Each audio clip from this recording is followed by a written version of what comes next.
transition statements, these are huge. Okay, depending on where you are in the process, if you're being held up in the process by a question that you don't know the answer to, instead of, well, let me go check with my manager, race off and then come back, and then, wait, hold on, let me go check with my manager, race off and come back, right? What we're gonna talk about is how to continue moving on in the process. And the first one, quite honestly, is I don't know.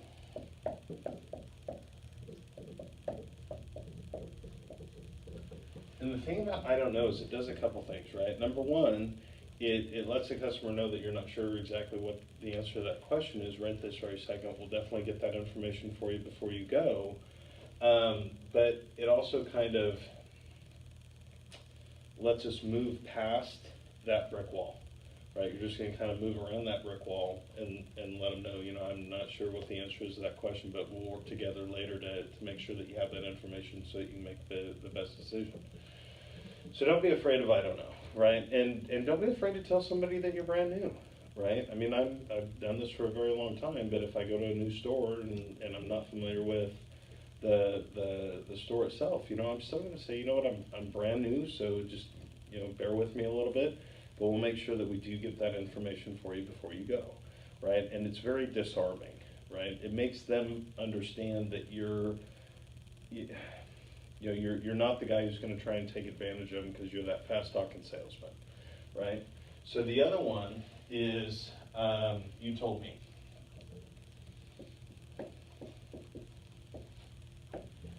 So the big thing about you told me is it builds instant credibility.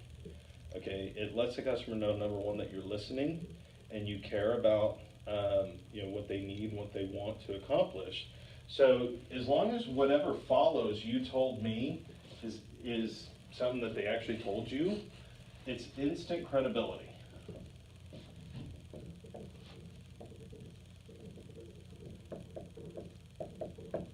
Okay, why is that important? Building relationships, building trust. It gives you a chance to build some rapport. You know, so in the beginning of the discovery phase, you start asking questions. They give you an idea of what the perfect car is going to be like for them. And then when you go out and you approach the car, you say, okay, well, you told me that performance was a big deal for you. You had to be able to get in and out of it nice and easy. Let me show you how this car is going to fit that, right? So the phrase you told me, when you say that, it's kind of a pattern interrupt to an extent because it makes the customer focus on you for that instance. So whatever comes after you told me, if it's not something they told you, there goes all your credibility, right? If it is something that they told you, then again, it builds that bond, it brings focus, you know, so when you're out and you're showing a car and you're following, you know, your customer around and you're not really gaining any type of control over the situation, you know, a quick you told me, you know, hey, you told me that, you know, this and that and this and that needed to happen in order for this to all work out. And they will instantly stop, they will turn, they will look you in the eye, and they'll wait for whatever you're gonna say, you know, after that you told me. So make sure that you're listening during the process and you understand what is important to them. Because if you do, you know, hey, you told me that this was important, right? Yes. Okay, perfect. So this is what is going to, you know, satisfy whatever that need is. Okay. Any questions about that one? You want to use that one a lot. You know, use that one a lot. The last one that I want to talk about is before you go.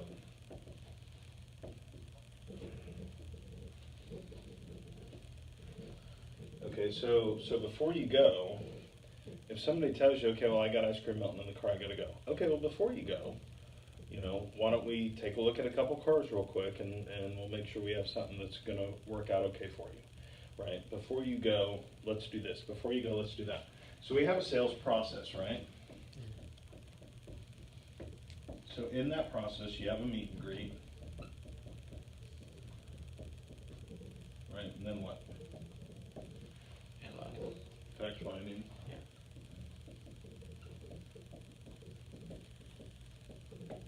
Okay, selection and presentation.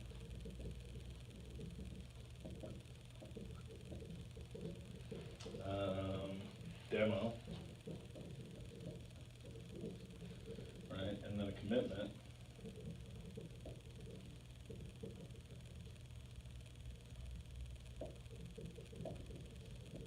Okay, and then we work numbers.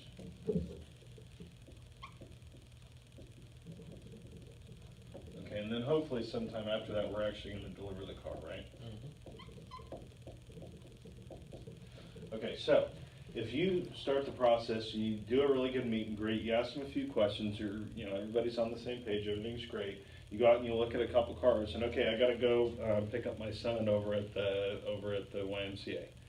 Okay, cool, but hey, before you go, why don't we drive this car real quick? Because I know you want to go get your spouse, but if we drive it and you don't like it, then it doesn't really make a whole lot of sense to go get your spouse and then bring them back and drive it, and then you figure out that you don't like it. That would be kind of silly, right?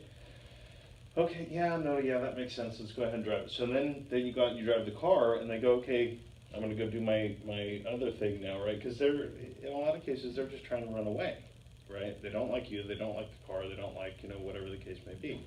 So if we can't find out where the breakdown is, before you go, we'll get you to the next step in the process, right? And literally, I have before you go all the way through a whole deal. Before you go, why don't we take a look at the numbers on this car and make sure it's going to fit in your budget? Because if it doesn't, it's going to be kind of silly to go get whoever you're going to get and then come back and then find out the numbers don't work anyway. Before you go, why don't we sign up your half of the contract, so when you get back, then we're not wasting a whole lot of your wife's time, and if she decides she doesn't like it, then no harm, no foul, but at least we've made the best use of your time. So before you go gives you a lot of freedom here, and it does a couple things. Number one, it lets the customer know you are going to go, right? I'm not going to hold you here until the end of time, but let's get something accomplished before you go. Before you go, let's take a little bit of extra time because a little bit of time now might save a lot of time down the road. So before you go, why don't we drive that car and make sure it's the right car? Before you go, why don't we look at the numbers? Before you go, let's go and take a look at some cars and see what we have that may or may not, fit into your lifestyle, right? So these are all transition statements that are going to help you kind of manage the process a little bit better than what's happening right this very second, because it's information that will focus your customer on you and build credibility, help move you to the next step in the process, and instead of stopping the process altogether to run inside and go see if you can get some information and then come back, that's a waste of time. So keep these kind of in your back pocket, and when you need to use them, you have them there, and keep moving through the process till you come inside, right? And we show them some numbers. That looks like a good deal, and let's go. And you sell a car. Does that make sense? Mm-hmm. All right. Any questions about that? Good.